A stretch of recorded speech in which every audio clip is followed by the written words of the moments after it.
চোখ বন্ধ করলেই ঝড় থামে না দোস্ত আমার। মানে আপনি যদি বলেন আমি চোখ বন্ধ রাখছি, আমি তুফান দেখছি না, ঝড় দেখি নাই আমি, তাই বলে ঝড় থামবে না।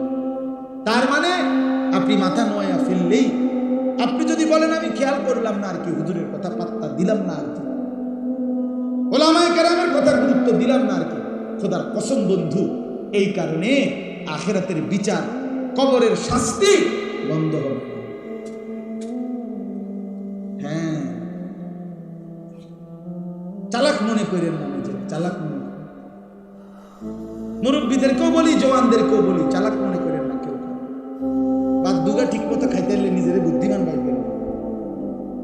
হ্যাঁ, 3 ফুট বিদেশ, আর কি তা আপনার আর সমস্যা কি? সাদুয়ানে গপ মারে, বিড়ি খায়, বন দিয়া চা দিয়া ভিজাইয়া খায়। বাহ, গফ কি এক একজন গফের ছুটে, দোহানের বাকি মানুষ কাঁপে। উনি বিশাল বেটা, সফল উনি, আমার 3 ফুট বিদেশ, বাইক বিল্ডিং করে ফেলছে, ফার্নিচার সব কিনা হয়ে গেছে, বাজার সদাই করে আরামসে খাইতেছে, মাশাআল্লাহ। মানে চাচার ফুর্তি। দুনিয়াতে যে জন্য আসছিলাম, আমার দুনিয়াতে আসা সার্থক। আসছিলাম 3টা ফুট বিদেশ পাঠাইতাম, আল্লাহর রহমতে 10 জনের দোয়া ফুট বিদেশ পাঠাইছি, মেয়েগুলারে বিয়া দিছি, বাইক বিল্ডিং করছি, নিমসারের লগে করতে জায়গা লইছি, ব্যাংকেও আল্লাহর রহমতে কয়টা টাকা জমছে। বাহ, কামিয়াব চাচা, আমনে কামিয়াব, আমনে সাজা গেছে, উনি কামিয়াব। উনি এখন মানে ওনার ভাবসা ব্যবহার, আমার আর কোনো কাজ নাই পৃথিবী, আমি আসছি যে উদ্দেশ্যে দুনিয়ায়, আমার দুনিয়া অর্জন হয়ে গেছে।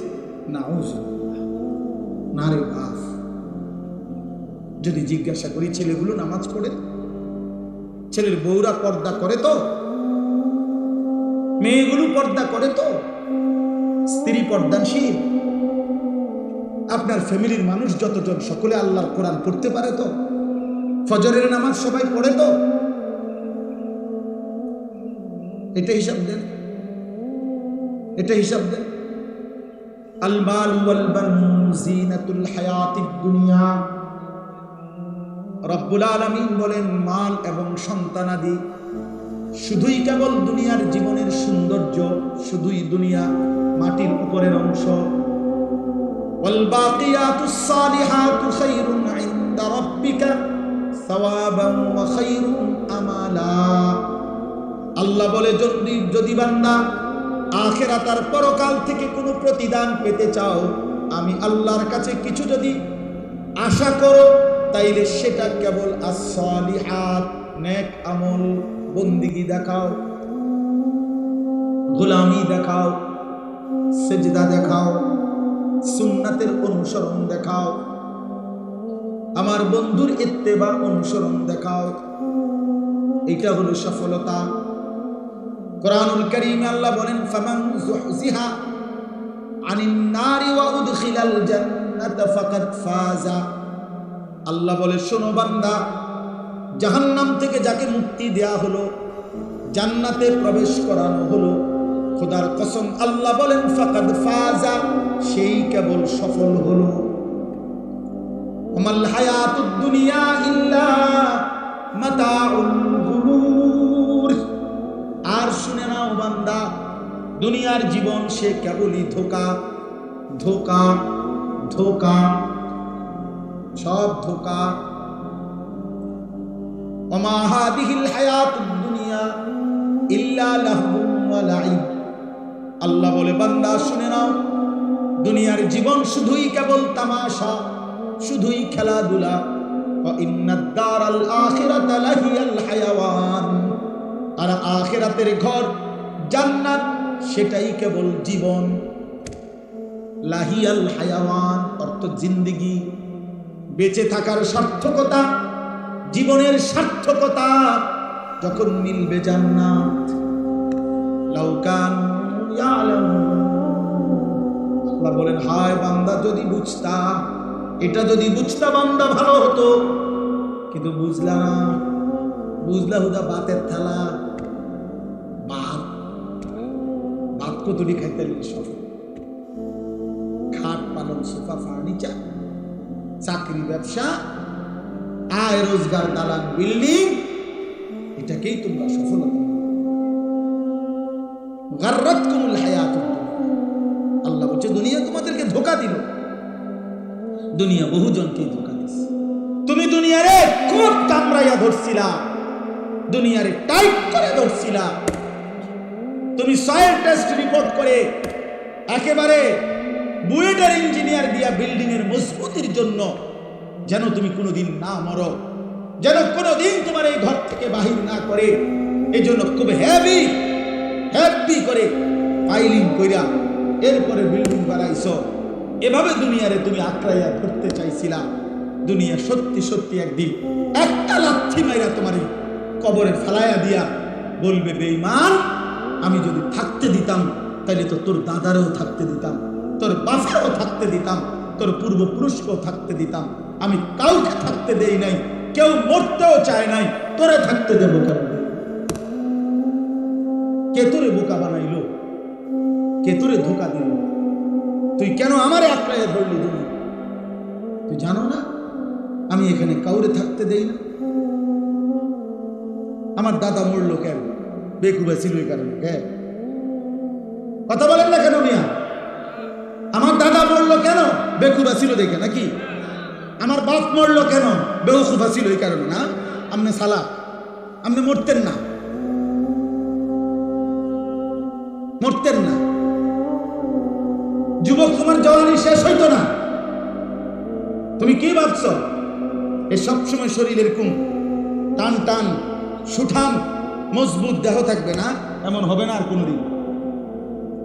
ওই বুড়ো মুরব্বী, বুড়ো মানুষ, ওই চাচা দাদা, তাদের মতো ঢিল রাধা শরীর আর হবে না। আর কতটুকুর তো নিশ্চয়তা না। কোরআন কারীমের মধ্যে আল্লাহ বলছেন, কি সুন্দর আয়াত শুনেন। আল্লাহ বলছে, ওয়া নুকিররু ফিল আরহামে মা নাশাউ ইলা আজালিন মুসাম্মা। আমি মায়ের পেটে একটি নির্দিষ্ট সময় বাচ্চাটাকে রাখি। সুম্মা নুখরিজুকুম তিফলান, অতঃপর শিশু আকারে বাচ্চাটাকে মায়ের পেট থেকে বের করি। সুম্মা লিতাবলুগু আশুদ্দাকুম, অতঃপর ধীরে ধীরে তাকে সুঠাম, মজবুত, বড় স্বাস্থ্য মানে শরীরের শক্তি দিতে থাকি।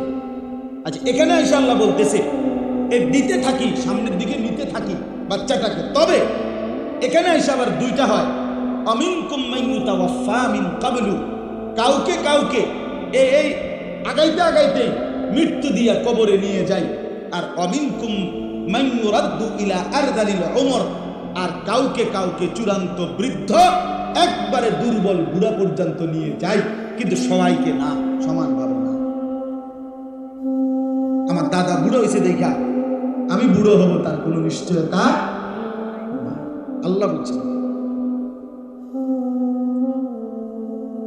এই জন্য সব জওয়ান বুড়া হয় না। একজন বিশ্ববিখ্যাত বুজুর্গ ছিলেন হযরত হাসান বসরি রাহমাতুল্লাহি আলাইহি। তিনি একদিন যুবকদেরকে লক্ষ্য করে বলছিলেন, ইয়া মা'শারাশ শাবাব, যুবক ভাইরাও শুনো। তিনি বলছেন, হে নওজওয়ানরা শোনো, ইন্নাজ যারআ কাদ তুদরিকুহুল আহাতু ক্বাবলা আন ইয়াবলুগা। উনি বলছে, বহু ধান, বহু ফসল, বহু ফুল পরিপক্ক হওয়ার আগেই, পূর্ণতায় পৌঁছবার আগেই রোগ ব্যাধি, জীবাণু ইত্যাদি কিছুর কারণে ঝরে যায়। মনে রেখো, ঝরে পড়ে। এক গাছের মধ্যে যত মুকুল ধরে তত পরিমাণ আম হয় না, হয় কি ভাইয়া? তো এটাই উনি বুঝাইলেন, এটাই উনি বুঝাইলেন। মানুষ যে পরিমাণ ধান লাগায় ওই পরিমাণ ফসল উঠে, উঠে ফসল না। এই জন্য তিনি বলছেন, যুবক ধোঁকা খাইও না। আবার মুরব্বীদেরকে বলছেন, ইয়া মা'শারাশ শুয়ুখ, হে মুরব্বী বৃদ্ধগণ, হে বুড়োগণ। কি বললেন? উনি প্রশ্ন করছে বয়স্কদেরকে, যে প্রশ্ন করছেন, মা ইউনতাযারু বিয-যারঈ ইযা বালাগা, কয় যে কোন ধান যদি পাইকা যায়, বলেন তো আর কাজ কি বাকি থাকে? জিজ্ঞাসা করছেন হাসান বসরি রহমতুল্লাহ। বয়স্ক লোককে বলছে, বয়স্কদেরকে, যে ধান যখন পাইকা যায় তখন আর বাকি থাকে কি? অন্ত কি বাকি থাকে? কথা বলেন না, কি বাকি? হ্যাঁ, ক্বালু আল হাসাদ। তো কিতাবে আছে যে ওই মুরব্বীরা, বয়স্করা বলল যে আর কাটাটা বাকি থাকে। তিনি বললেন, ঠিক, আপনারা বয়স্ক, আপনাদের আর মরণটা বাকি, আর মরণটা বাকি, কাটাটা বাকি। কাজেই আপনারাও হায়াত কাজে লাগান। যুবক, আপনিও হায়াত কাজে লাগান। আপনাদের কাছে আমি অনুরোধ করছি, আমার এই আয়াতের মূল বক্তব্য এই কথাটাই। আল্লাহ তাআলা বলছেন, বান্দা, এবার আয়াতের মধ্যে আসেন, ইন কুনতুম তুহিব্বুনাল্লাহ, যদি তোমরা আল্লাহকে ভালোবাসতে চাও। এই কথার আগে একটু ব্যাখ্যা করেন। এক মুমিন, এক মুসলমান, আমরা যারা এখানে বসছি আলহামদুলিল্লাহ, আমরা সবাই নিজেকে মুমিন পরিচয় দেই কিনা? কথা বলেন না কেন? সবাই বলি তো না? এক মুমিন, এক ইমানদার যে নিজেকে মুমিন পরিচয় দেয়, কোরআন কারীমের মধ্যে আছে, আল্লাহ তাআলা বলছেন, সেই মুমিনের নিকটে, সেই ইমানদারের কাছে সবচেয়ে প্রিয় জন, সর্বোচ্চ ভালোবাসার জন হবে আল্লাহ। কে? মুমিনের প্রথম ভালোবাসা আল্লাহ। মুমিনের প্রথম ভালোবাসা কার প্রতি? আবার বলেন, কার প্রতি? এটা কোরআনের আয়াত, কোনো ঠেলাঠেলি কিছু নেই, ডাকাডাকির কিছু নেই, সরাসরি কোরআনের আয়াত। ওয়াল্লাযীনা আমানু আশাদ্দু হুব্বান লিল্লাহ, সাফ আয়াত। আল্লাহ তাআলা বলেন, যারা ইমানদার, ও ভাই কথা বলে না, এই ছেলে, ওই বেটা সামনে দাঁড়াইয়া কথা বলো কেন? তুমি আরো দূরে যাইয়া কথা কইতে পারো না? হ্যাঁ যাও, তোমার কথা বাকি থাকলে আরো দূরে যাও মিয়া, মেইন রোডে অনেক জায়গা আছে মিয়া।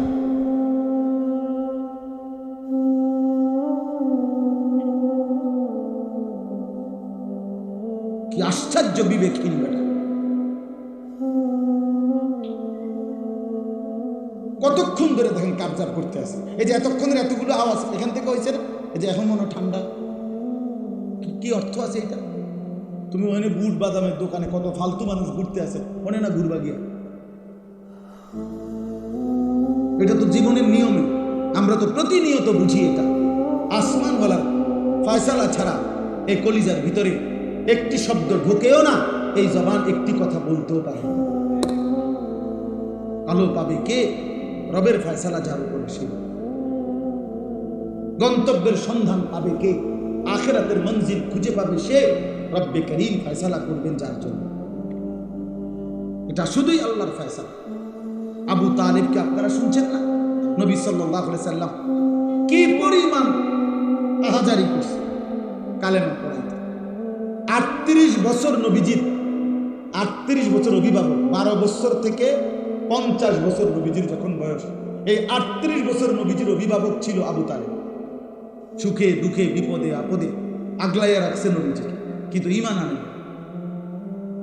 শেষ বয়সে, শেষ মুহূর্তে, ইন্তেকালের পূর্ব মুহূর্তে নবী সাল্লাল্লাহু আলাইহি সাল্লাম খুব বেশি আহাজারি করছে। চাচা কালেমাটা পড়েন চাচা। আবু তালিব বলছে, না পড়বো, আমি বেজ্জতি অনুমান শিখেছি। আল্লাহ নবী সাল্লাল্লাহু আলাইহি সাল্লাম বললেন, চাচা তাইলে কানে কানে বলেন, আমি কেউ রে কোনোদিন দুনিয়াতে আর বলবো না, শুধু হাসরের ময়দানে বলবো, আল্লাহর সামনে সাক্ষী দেবো আমার চাচা কালেমা পড়ছে। কয় না, শুনে লাগবে বলবো। আল্লাহ নবী সাল্লাল্লাহু আলাইহি সাল্লাম চোখের পানি ফেলতে ফেলতে বললেন, চাচা তাইলে কমপক্ষে আমি বলি কালেমাটা, আমনে কদ্দুর শুধু মুখটা নাড়ে, ঠোঁটটা নাড়ে। ওফ, কি পরিমাণ আবদার করছে। আবু তালেব বলছে, না ঠোঁটো না। তখন আল্লাহ নবী সাল্লাল্লাহু আলাইহি সাল্লাম, আমরা নিজে পড়ছি, আল্লাহ নবী সাল্লাল্লাহু আলাইহি সাল্লাম বলে, চাচা আপনি ঈমানবিহীন মরলে আগুনের মধ্যে পুড়বেন, আমি কেমনে সহ্য করব চাচা? এই তখন আবু তালেব একটা সাংঘাতিক কথা বলছে, আমাদের সবার জন্য এটা শিক্ষারে ভাই। আবু তালেব একটা ভয়ানক কথা বলছে, আন-নারু খায়রুম মিনাল আগ। এই শব্দটা আবু তালেব বলছে। আবু তালেব বলছে, মুহাম্মদ, মানুষের কাছে লজ্জা পাওয়ার চাইতে আগুনে জ্বলা ভালো। আবু তালেব আন্নারু খায়রুন। এখন আবু তালেবেরটা হনে নাউজুবিল্লাহ কইলে আপনি আমার ছেলে যখন মেয়ে যখন মুসলমানের বিয়ের অনুষ্ঠানের মধ্যে গান বাজায়, ঢোল বাজায়, তবলা বাজায়, নাচে গায়ে, বেপরদার উৎসব করে, তখন আপনার কলিজার মধ্যেও তো এইটা কিতা করুন, জানি তো গুনাহ তো জানি, হ্যাঁ গুনাহ তো জানি, আল্লাহ তো ফিট বইটা আমার একটা আইডিয়া আছে, হ্যাঁ কিন্তু কিতা করুন, মানুষ তো সমাজে তো চলিত ফোলাফানের একটা আউস, ফোলাফানের একটা শখ, এ কথা বলে না, এই কথার মধ্যে তফাৎ বলে, এই কথার ওই কথার মধ্যে পার্থক্য যে বুঝি তো বুঝি। অনেক দেখবেন অনেক মানুষ আছে সালাহাক, মানে মাতালারে যে এমন সালাহ, বুঝি কথাটি বালাই কয়, বুঝি আমরা লাগে কয় কথা ঠিক, পারি না, আর যদি আমরা হাত দুই টুকরা গোস্ত দেই, হ্যাঁ মাশাআল্লাহ আগের মতো সেই রুচি নাই, আচ্ছা দাও, এরপরে দাও, আগের মতো রুচি নাই। আল্লাহ দয়া করছে যে আগের মতো রুচি নাই আমার, এটাও আল্লাহর মেহেরবানি, নাইলে আর কেউ খাইতে পারলো না, আপনি শেষ করলেন।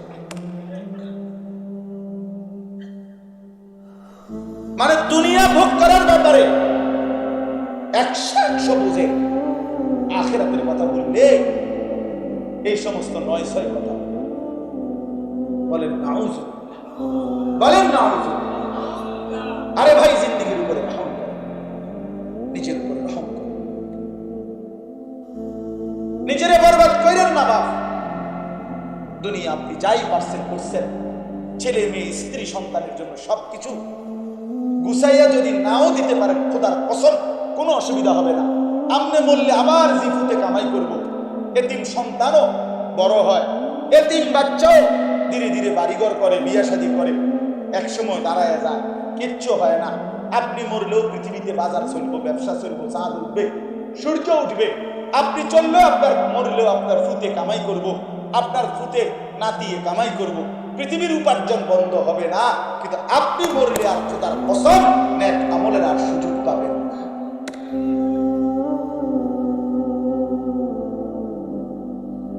খামখেয়ালি করেন না, খামখেয়ালি চালাক মনে করেন না। সবাইকে বলি, আমাকেও বলি, ফিকির চাই বাবা। কেন আল্লাহকে নারাজ করবেন? কেন রাসূলুল্লাহ সাল্লাল্লাহু আলাইহি ওয়াসাল্লামের সুন্নাত মানবেন না কেন? এই জন্য আল্লাহ তাআলা বলেন, একজন মুমিনের সবচেয়ে বেশি ভালোবাসা কার প্রতি? আল্লাহ।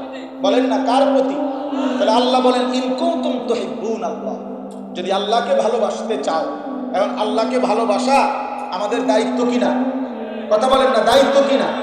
হ্যাঁ, এটা তো আল্লাহর দাবি, আল্লাহর চাওয়া এটা, যে ঈমানদার মানে আমাকে সবচেয়ে বেশি ভালোবাসো, আমাকেই ভালোবাসো, আমাকেই ভালোবাসো।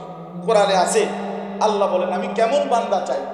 আল্লাহ বলেন ইউহিব্বুহুম ওয়া ইউহিব্বুনা, আমি এমন ঈমানদার চাই যারা আমাকে ভালোবাসবে, আমিও যাদেরকে ভালোবাসবো। আল্লাহ কোরআনে বলেন এই ভালোবাসা যদি চলতে থাকে মৃত্যু পর্যন্ত, আমিও ভালোবাসি, বান্দাও ভালোবাসে, বান্দাও আমাকে মনে রাখে, আমিও তাকে মনে রাখি। আল্লাহ বলেন মৃত্যুর মুহূর্তে আমি আল্লাহ এমন প্রিয় বান্দাকে আমি নিজেই ডাক দেব, ইয়া আইয়াতুহান নাফসুল মুতমাইন্না ইরজিই ইলা রাব্বিক রাদিয়াতাম মারদিয়া। আমার প্রিয় বান্দা চলে আসো আমার কাছে, আমিও তোমার উপরে খুশি, তুমিও আমার উপরে খুশি। हम यहां से तुम वहां से दोनों जानिब से इशारा, আমি এখান থেকে তিনি সেখান থেকে, দুই দিক থেকে ইশারা, ইঙ্গিত, একে অপরের উপরে রাজি। বান্দা বলে আল্লাহ আমি আপনার উপরে রাজি, আল্লাহ তাআলাও বলে বান্দা আমিও তোর উপরে রাজি। বান্দা বলে আল্লাহ আমি আপনাকে ভালোবাসি, আল্লাহ বলে বান্দা আমিও তোকে ভালোবাসি। এমন যখন হয়েই যায়, আল্লাহ বলে দুই দিকের ভালোবাসা যখন কমপ্লিট, এবার বান্দা চলেই আসো, আর থাকতে হবে না, তুমি আইসা আও বান্দা আমার কাছে চলে আসো, আমার কাছে চলে আসো।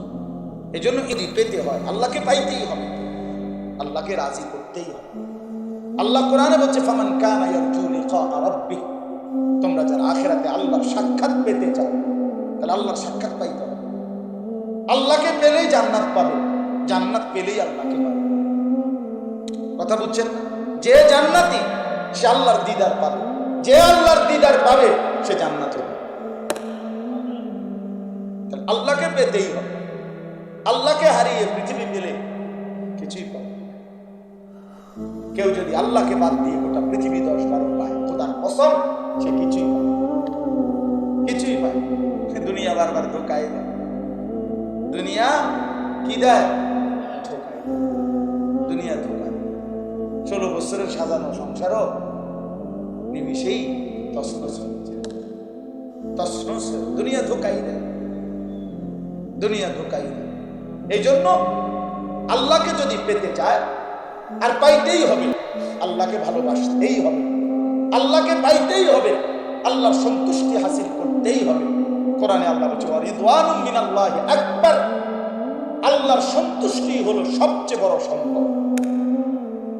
ওয়ালা যিকরুল্লাহি আকবার, আল্লাহ বলছে আল্লাহর জিকির এটাই হচ্ছে আকবার, সবচেয়ে বড় সম্পদ। তো আল্লাহ বলেন এবার তুমি যদি সিদ্ধান্ত নাও যে আল্লাহ আমি আপনাকেই চাই, আপনাকে পেতে চাই। আমাদের ভারতীয় উপমহাদেশের একজন বড় বুজুর্গ ছিলেন সাইয়্যিদুত তাইফা হাজী আমদাদুল্লাহ মুহাজিরে মক্কি রাহমাতুল্লাহ আলাইহি।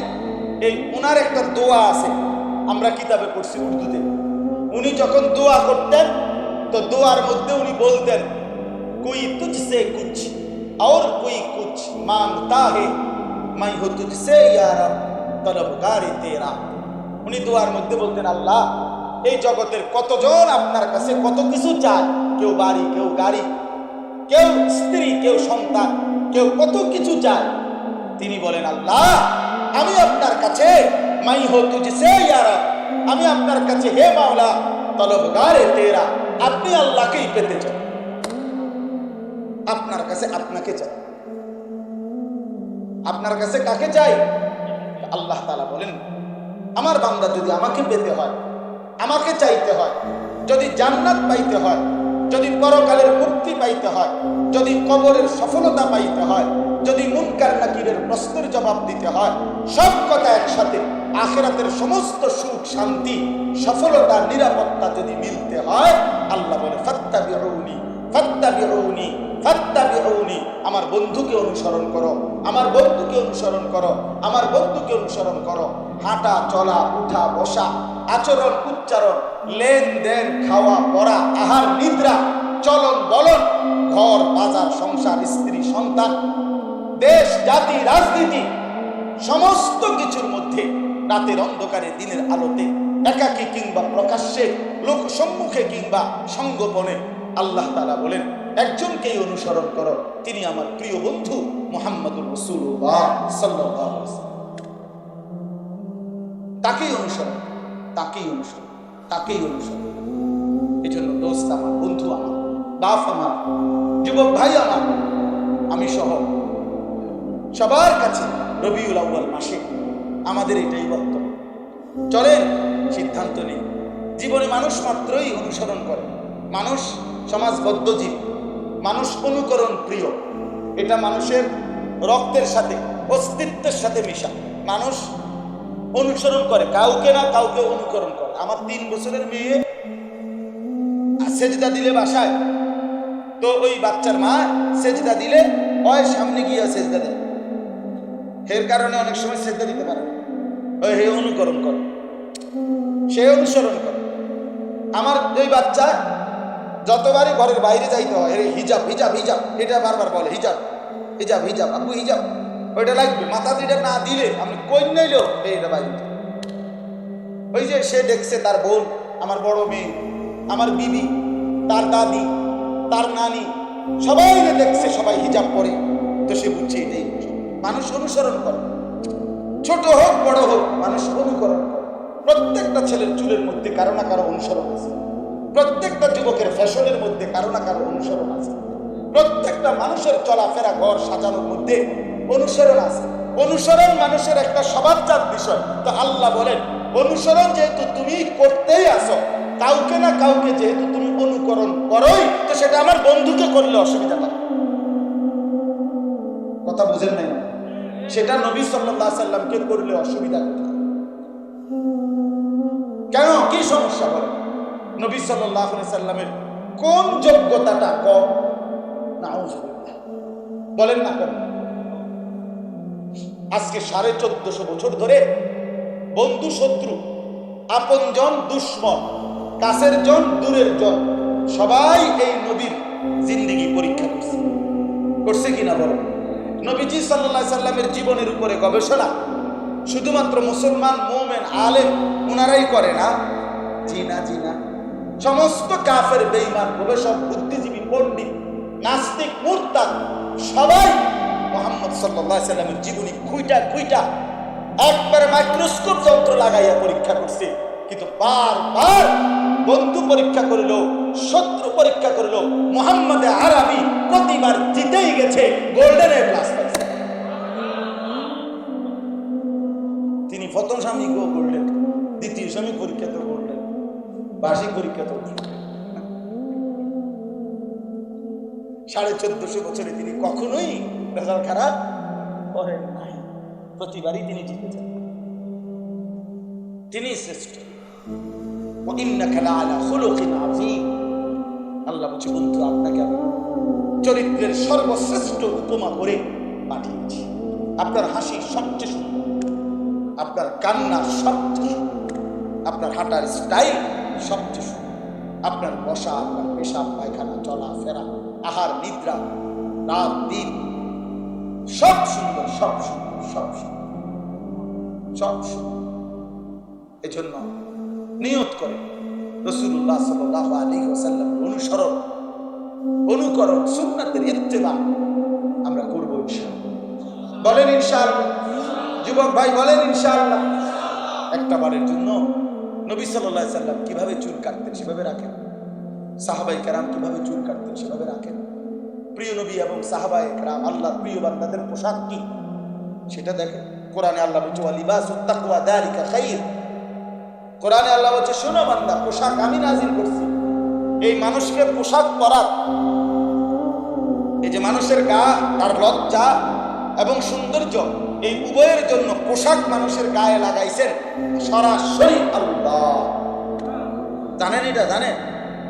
আরে ভাই জানেননি এটা? কন্যা কোরআন শরীফের আয়াত, এটা সূরা আরাফের মধ্যে আছে, ইয়া বনি আদম, হে আদম সন্তানগণ, কাদ আনজালনা আলাইকুম লিবাসান, আমি আল্লাহই তোমাদের উপরে পোশাক নাজিল করেছি। ওই যে যেগুলো বই মন্ত্রে কয়, আমরা ছোটবেলায় পড়ছি, মানুষ প্রথমে উলঙ্গ ছিল, শেষে আস্তে আস্তে গাছের ছাল লাগাইছে, এরপরে আস্তে আস্তে লজ্জা ডাকতে ডাকতে এরপরে পোশাক আসছে। মিথ্যুক গাঁজাখড়ি কথা ছাড়া কিচ্ছু নাই। 100 বাটখারি কথা, গাঁজাখড়ি কথা, মিথ্যাবাদীর কথা।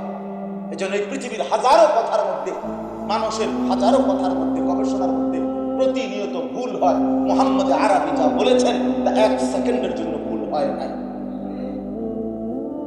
আপনার কি মনে হয়, আদম আর হাওয়া আলাইহিস সালাম ওনাদেরকে আল্লাহ তাআলা যখন বানাইলেন, ফেরেশতাদের সামনে আনলেন, তো উলঙ্গ তো তাইলে তো মানুষ ফইলা ফইলা হাফ প্যান্ট কিনছে, পরে ফইলা গাছের ছাল, তো আদম আলাইহিস সালাম কি দেখা দিয়েছে? তো তাইলে পোশাক ছিল কিনা বলো? তো তাহলে মানব সন্তান পোশাকবিহীন কোনো কালেই ছিল কথা। এটা তো যুক্তির কথা। কোরআন শরীফের ডাইরেক্ট আয়াতে আছে, আল্লাহ তাআলা বলছে, ইবলিস যখন আদম এবং হাওয়াকে প্রথম নিষিদ্ধ গাছের ফল খাওয়াইলো, তো ওনাদের প্রথম ক্ষতিটা কি? গায়ের পোশাক কি হয়ে গেছে? তো তাহলে পোশাক থাকলে না খুলছে? পোশাক ছিল কিনা আগে বলেন না, তো এই কারণে না এটা খুলে গেছে। তাই না? আদিম যুগে মানুষের গায়ে পোশাক ছিল না। আদিম যুগ কোনটা? আদিম যুগ কোনটা? তোমার দাদার যুগ, তোমার 14 গোষ্ঠীর যুগ, তুমি জানো। এই জন্য কোরআন থেকে যারা দিন নেয় না, জীবনের নির্দেশিকা নেয় না, তারা ভুলই করে বা ভুল করে বা। কোরআন কখনোই ভুল তথ্য দেয় নাই, রাসূলুল্লাহ সাল্লাল্লাহু আলাইহি ওয়াসাল্লাম কখনোই ভুল তথ্য দেয়। বৈশ্বিক শিক্ষার মধ্যে অসংখ্য ভালো কথাও আছে, আবার অসংখ্য ভুল তথ্য আছে, এটাও আমরা ইনশাআল্লাহ প্রমাণ করতে রাজি। এই জন্য আমরা আল্লাহ তাআলার এই কথাটাই মেনে নেই ভাইয়া, যে আমরা আল্লাহ তাআলা বলছে বান্দা আমাকে পেতে চাইলে, আখিরাতের মুক্তি চাইলে, জান্নাত চাইলে তোমাদের কাছে এটাই কথা, অবশ্যই তোমরা আমার বন্ধুকে অনুসরণ, আমার রসুলকে অনুসরণ। আল্লাহ বলেন, এই শেষ কথা হলো, আল্লাহ বলেন যদি রাসূলুল্লাহ সাল্লাল্লাহু আলাইহি ওয়াসাল্লামের প্রতিটা সুন্নাতের এই মনে করেন একটা মেসওয়াক, এটাই আমরা শুরু করলেন, আল্লাহ বলেন নগদ দুইটা জিনিস দেব। এক, আমি আল্লাহ ভালোবাসবো আর গুনাহ মাফ করব। আমার ভালোবাসা পাইতে থাকবা আর গুনাহ মাফ হতে থাকবে। তো যাকে আল্লাহ ভালোবাসে তাকে জান্নাত দিবে না, যার গুনাহ মাফ হয়ে যাবে সে জান্নাত পাবে না। তো আর কি, আল্লাহু গফুরুর রহিম। আল্লাহ তাআলা বলেন আমি ভীষণ ক্ষমাশীল, আমি ভীষণ দয়ালু। এজন্য আজকে এতটুকুই কথা। আজকে রবিউল আউয়াল মাসে আপনাদের কাছে আমার বিনীত অনুরোধ, আপনারা দয়া করে মেহেরবানি করে যুবক ভাই আপনাদের কাছে অনুরোধ, পেশাব পায়খানা করে টয়লেট পেপার ব্যবহার করেন, নিজের শরীরটাকে পাক সাফ রাখেন, 5 ওয়াক্ত নামাজ পড়েন, সাজগোজ চলন বলন স্টাইলের মধ্যে রাসূলুল্লাহ সাল্লাল্লাহু আলাইহি সাল্লাম সাহাবায়ে কেরামের সুন্নাতের অনুসরণ করেন। বাবা চাচা মুরব্বী আপনাদেরকেও বলি, চায়ের দোকানের আড্ডা বন্ধ করে দেন, বিড়ি সিগারেটের অভ্যাস ছেড়ে দেন। বাপ, নাটক সিনেমা টেলিভিশনে নাচ গান দেখা, নর্তকীর ছবি দেখা, আমার বাপ এটা বন্ধ করে দেন। অনুরোধ করছি হায়াতের শেষ টাইমটুকু আল্লাহ তাআলার জিকিরে তসবির মধ্যে কাটায়া দেন, নামাজের মধ্যে কাটায়া দেন। পর্দার আড়ালের মা বোন যদি কেউ শুনে থাকেন, আপনাদের কাছে বলি মা, আপনার ইজ্জত, আপনার পর্দা, আপনার সতীত্ব, আপনার আব্রু এটা সংরক্ষণ করেন। যে নারীর পর্দা নাই, যে নারীর সতীত্বের ইজ্জতের কদর নাই, যে নারীর পর্দা নাই, বিশ্বাস করেন এটা কোনো বেড়িও না, বেড়ির জাত না, এটা প্লাস্টিক নয়, বালতি বা বন্যা টন্যা কিছু দূর হবে, কোনো বেড়িও না, বেড়ির জাত প্লাস্টিক। হ্যাঁ, বেপর্দা নারী বেগায়, আত্মসম্মান নাই তার ভিতরে, আত্মমর্যাদা। এই জন্য দয়া করে মা বোনদের কাছে অনুরোধ করলাম, নিজের পর্দা, নিজের ইজ্জত, নিজের সতীত্বের কদর করেন, সতীত্বের কদর করেন। আল্লাহ তাআলা আজকের এই মাহফিল কবুল করে নেন। এই জামে মসজিদকে আল্লাহ তাআলা বরকতে বরকতে ভরে দেন। যাদের সহযোগিতা এই মসজিদ হয়েছে, আল্লাহ তাআলা তাদের প্রত্যেককে প্রথম দিন থেকে যারা অংশগ্রহণ করেছে, আল্লাহ সবাইকে কবুল করে নেন। আলহামদুলিল্লাহ। মওলাই করিম আপনি মাফ করে দেন, মেহেরবান মওলা আপনি মাফ করে দেন। আমাদের প্রত্যেককে আপনার বন্ধু সুন্নাত অনুযায়ী জিন্দেগি গড়বার তৌফিক দান করেন। আগামী জিন্দেগি আমাদের সুন্দর করে দেন, জীবনটা সুন্দর করার তৌফিক দান করেন। আয় আল্লাহ আমাদের সমস্ত কবরবাসীদেরকে মাফ করে দেন। আয় আল্লাহ আজকের এই মাহফিলের সমস্ত ইন্তজামের মধ্যে বরকত দান করেন। এই মসজিদখানা প্রথম দিন থেকে এই পর্যন্ত জায়গা দিয়ে, জমি দিয়ে, টাকা দিয়ে, পয়সা দিয়ে, বুদ্ধি দিয়ে, পরামর্শ দিয়ে যারা যখন যত খেদমত করেছে, আল্লাহ সকলকে উত্তম বিনিময় দান করেন। শহরে বন্দরে, গ্রামে গঞ্জে, দেশে বিদেশে, প্রবাসে যে যেখানে আছে মাওলা সহি সালামতে নিরাপদে রাখেন। আমার দেশকে নিরাপদ করে দেন আল্লাহ। ষড়যন্ত্রকারীদের হাত থেকে দেশকে হেফাজত করেন আল্লাহর কোন জালেম যেন আমাদের উপরে আর কোনদিন না চাপে। আল্লাহ আমাদেরকে আদিল ইনসাফগার শাসক দান করেন, ইনসাফগার শাসক দান করেন। আমরা আর যেন জুলমের শিকার না হই। আমাদের বংশধর, আমাদের জেনারেশন যেন আর কোনদিন কারো দ্বারা মজলুম না হয়। আল্লাহ আমার দেশের ঈমান ইসলামের সার্বিক নিরাপত্তা দান করেন। আল্লাহ আজকের মাহফিল আপনি কবুল করে নেন। বাকি আয়োজনও আল্লাহ আপনি বরকত দান করেন। এশার নামাজের পরে আবার যথারীতি বয়ান হবে, আল্লাহ সেই বয়ানগুলো তো আপনি বরকত দান করেন। রব্বির হামহুমা কামা রাব্বায়ানি সগীরা। সুবহানা রাব্বিকা রাব্বিল ইজ্জাতি আম্মা ইয়াসিফুন ওয়া সালামুন আলাল মুরসালিন ওয়ালহামদুলিল্লাহ। দয়া করে এখন কিন্তু ছুটি না।